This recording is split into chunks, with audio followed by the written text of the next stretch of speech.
Hello everybody, welcome back to the Scintadar Fragrance channel. It's a pleasure to have you here back today. As you can see, I changed things around. We got some background this time. Let me know if that's something you love. If you're new to my channel, please let me know, what you think about my channel, if I'm doing a good job or not. I'm always here to please. Of course, here at the Scintadar Fragrance channel, we review fragrances, we learn all about them, we just share our passion. Of course, in the comment section below, include your scent of the day or just any comments that you'd love to share. So today, guys and gals, we're going to be talking about a top 10 list, an amazing list for kind of transition fragrances, both great for spring and summer, but there's fragrances for in between as well.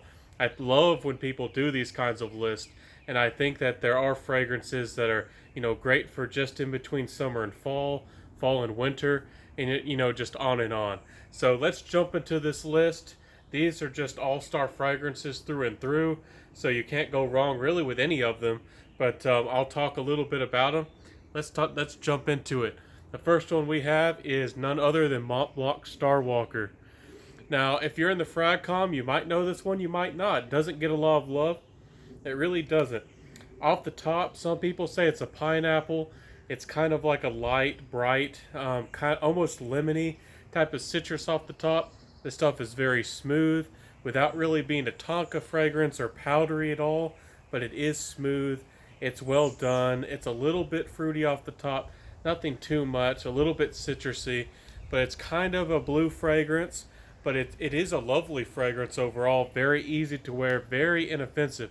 One of the best safe fragrances to wear in an office environment, in a professional environment, when you know that you don't want to offend people and you just want to smell very nice. Mont Blanc Starwalker is one of the best, and one of the great things is it's very affordable. You can find this fragrance at discounters like FragranceNet for about 30 bucks or so. So highly recommended fragrance. That's Mont Blanc Starwalker. It's up there with Nautica Voyage, so that's saying something. So then the next one we have, it's not going to be a surprise to any of you. This is, Mugler Cologne, the green soapy juice. This stuff smells like soap, Irish Spring soap in the best possible way. It's very invigorating. There is some citrus and some lemon off the top. It it's very nice. It feels almost a little bit classy or sophisticated, not too much. But this is one of the great fragrances I love because you can kind of go incognito in the fragrance world.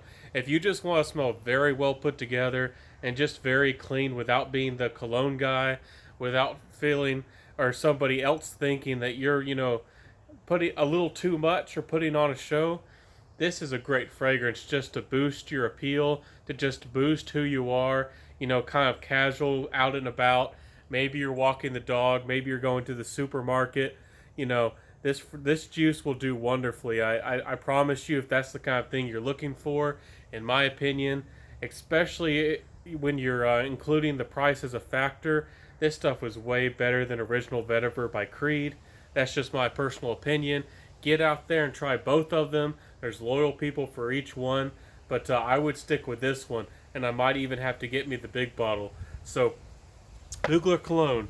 The next one we have is going to be one that is proven, but it doesn't get a lot of love and a lot of talk at all in the fragrance community.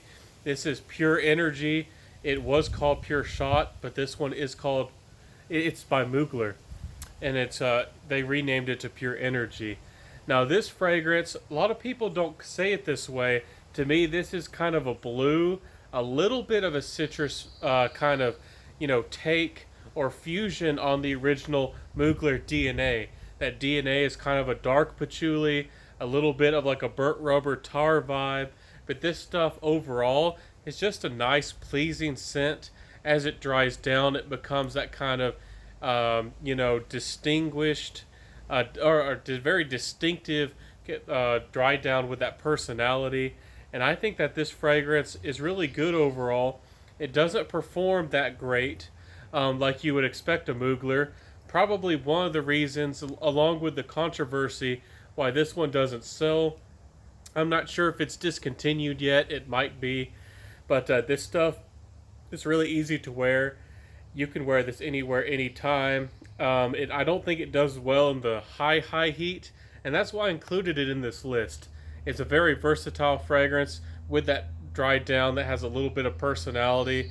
So if you want like an easygoing, just casual cologne fragrance that's mass appealing, but with a little bit of personality, maybe a little bit more than the Star Walker going on. Pure Energy is a good one. Now we're going to jump into some of the more gentlemanly colognes. Some of them are a little bit more expensive. Some of them are a little bit more hard to get. But in this transition period, there are some wonderful ones that do lean more fougères. Now this isn't one of the ones; those are just upcoming. But this is Guerlain's Homme, it's Le Eau Boisé. I think that's how you say it. This one has been talked about by very few reviewers besides myself. Simply put, Sense was the one who really brought this to the FradCon, really hyped it or promoted it. This stuff is a beautiful lemon or lemon lime cocktail, like a mojito.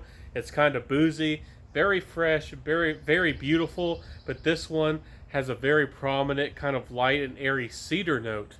So if you love cedar and you thought some of the fragrances that had cedar, were too dark, this one has a very light aromatic cedar, and with that light kind of boozy green vibe, that citrusy vibe. This is beautiful juice. This one doesn't perform as much as it could. It's not a real shouter per se, but it does get noticed. It is a beautiful fragrance, and you can't go wrong with this. If you're going to be out and about people, you probably don't want a fragrance in a lot of situations that last 8 hours or more, because this stuff is still going to get noticed in a very good way. Light, airy, again, fresh, citrusy, and woody. It's a great gentleman's fragrance. I highly recommend this one, and I think it might be discontinued as well. So if it's not discontinued, I'd still go out there and buy it, but especially if this sounds good to you, get it before it, dries up. Get this one. So the next one, I had to include it.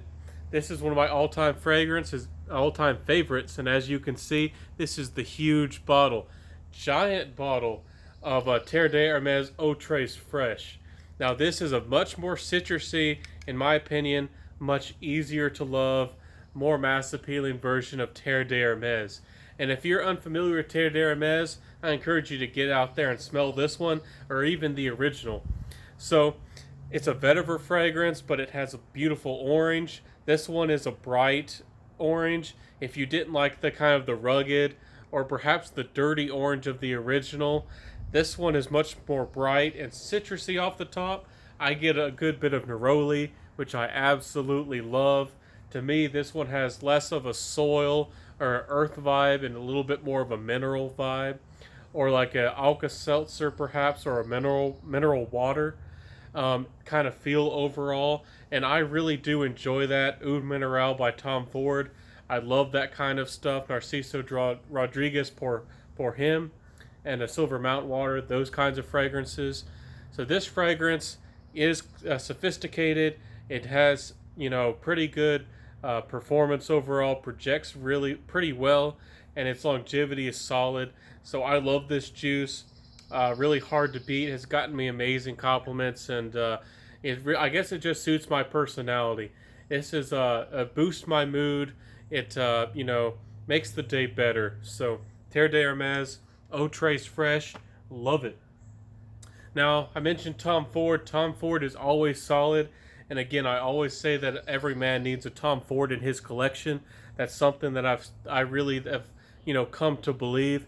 This is Tom Ford Pour Homme, the original. Now, I love the Extreme. I've reviewed it, and I think I need to do another review.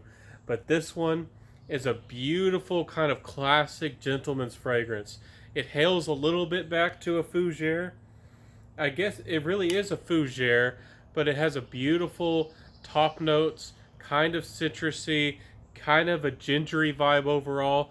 If you like ginger fragrances, I think you're going to fall in love with this one. If you like fragrances that are kind of woody, but not too woody, if you don't like pencil shavings or kind of dark woods, and you want a wood, like a wood fragrance, and you're a gentleman, this is definitely highly recommended. It has that beautiful, some might say cumin, some might say, I mean, there's other spices out there like nutmeg. Some might say it has that kind of vibe, but overall, it's just easy to love. It's a classic fragrance. Again, if Creed Viking didn't do it for you, and you want something more sensual, more sophisticated, I definitely encourage you to try this one, and of course the extreme version. It's a beautiful fragrance, very well done. Doesn't get a lot of love. One of the best gentleman fragrances for sure. So the next one we have to talk about is Purple Labor, Peep, Purple Label, forgive me, by Ralph Lauren. Now I talked about Bleecker Street as a great spring fragrance, but this one I think is better overall for a transitional fragrance.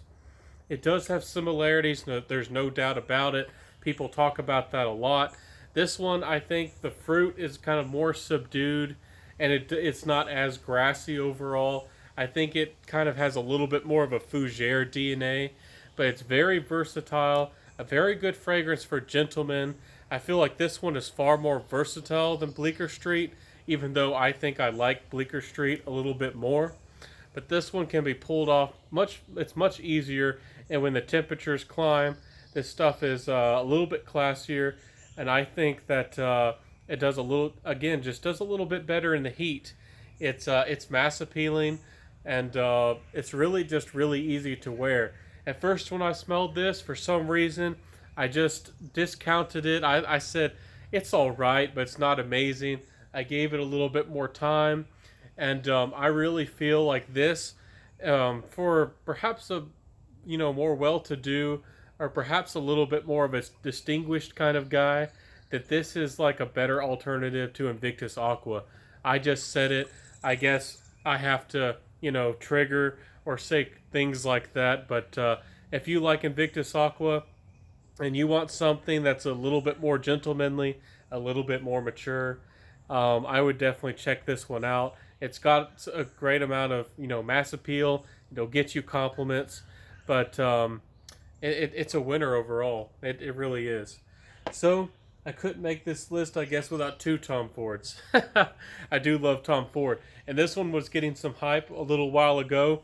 Ombre Leather by Tom Ford, for good reason. Now, Ombre Leather is a beautiful, fresh leather. Now, if leathers have turned you off before because you think they're dark, or they're too complicated, or they're just not versatile enough, Tom Ford really came through and made a leather that is easy to wear and easy to love for just about anybody. It's fresh, it's kind of classy, it does have a soft kind of vibe, so if you hate powder in every shape or form, this fragrance isn't powdery, but it could remind you of that. But overall, it's kind of like a white or like a blanche leather, and I think it has a little bit of citrus, but it's very well blended. It's very aromatic.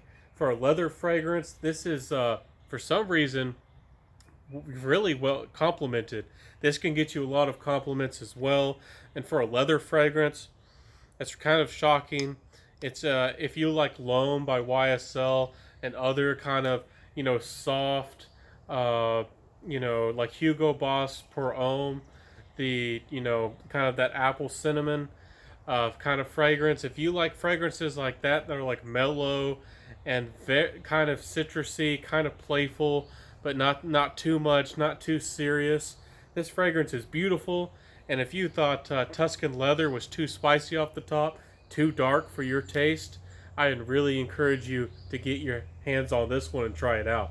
So that's Tom Ford Ombre Leather, a beautiful fragrance, a real winner in the fragrance world for good reason. It's flying off the shelves, and perhaps I'm talking too much about it, but I will say that at my mall, again, I don't live in a big city or a state, that's that big on fragrances. If Tom Ford Ombre Leather is at my mall, that's saying something. That's saying that it's selling very well and that the fragrance is fantastic and people want it. So let's jump to my last two. I guess I have two Mooglers on this list as well. This is Pure Havana, a little decant. Some people might think this is a fall fragrance only. They might think it's too complex, it's too sweet. But I don't think it would be a good for the dead heat of the summer. But in this transition period between spring and summer, I have found that this has an airy, aromatic quality. It has a little bit of a cherry vibe, but it's kind of a tobacco fragrance with some caramel behind it. That this fragrance has that distinctive Mugler DNA, again with a beautiful patchouli, kind of like a tar note. And this one is beautiful. It kind of smells kind of fruity. I think it was Demi Rollins, but there's people now that are talking about that this is unisex, and I really do agree. This stuff is beautiful, but definitely mass appealing, and for a tobacco fragrance that is, it's just easy to love, easy to wear, beautiful stuff. If you're a lady who can pull off Cherokee by Serge Lutens, I recommend you try this one. It's got a lot of personality. It's sweet. It's enjoyable. And you guys, it can work beautifully on you too. So don't be afraid of it. It's a beautiful fragrance. So the last one I have, I guess I'm joining on the bandwagon. Perhaps this is going to make me lose a little bit of credibility. Uh, this is Latent Exclusive. Or Exclusive, I guess that's how they say it. And by Parfums de Marly. And even though I have been a critic of the original, the Latent, and I have said that perhaps it's not worth its money, I do feel like Exclusive is beautiful, and they did pull off some kind of magic. For me personally, it's kind of like Givenchy Play Intense, if they were able to make it like a Eau Fresh version, and just make it use a lot of good quality ingredients and just blend it really well. And now I love Givenchy Play Intense, and this has a little bit of citrus. It's playful. It has a little bit of coffee. Some people make this one sound like a heavy, winter gourmand. And it's really not. It's light. It's playful. It's kind of aromatic. It has a little bit of that tobacco vibe. It has a little bit of maybe a little bit of an amber vibe. This one to me has the slightest, most well done touch of like an animalic vibe in the best way possible. The original Leighton doesn't have, and I love when a fragrance is able to pull off an animalic, just a touch, just a pinch, in the right way. So I know I need to do reviews of some of these fragrances, so stay tuned. I'm always pulling out new content for y'all. Thank y'all for staying tuned to the Scintadar Fragrance channel. I know that this has been another long review. I thank you for sticking by and watching, supporting me in my fragrance journey. I would love your comments. If you stuck around, please like, comment, subscribe, hit that notification bell, and to even share the video. So this was a big step for me. I guess it's the groundhog coming out of the hole to check if it's still winter or spring or summer yet. So here we are. Let me know if you love any of these fragrances, if these are real winners or not. So let me know. Let me know what you're thinking. And don't forget to wear what you love as always. Thank you so much for being here once again. This has been the Scintadar Fragrance channel, and I'm going to see y'all next time. Have a good one, and bye.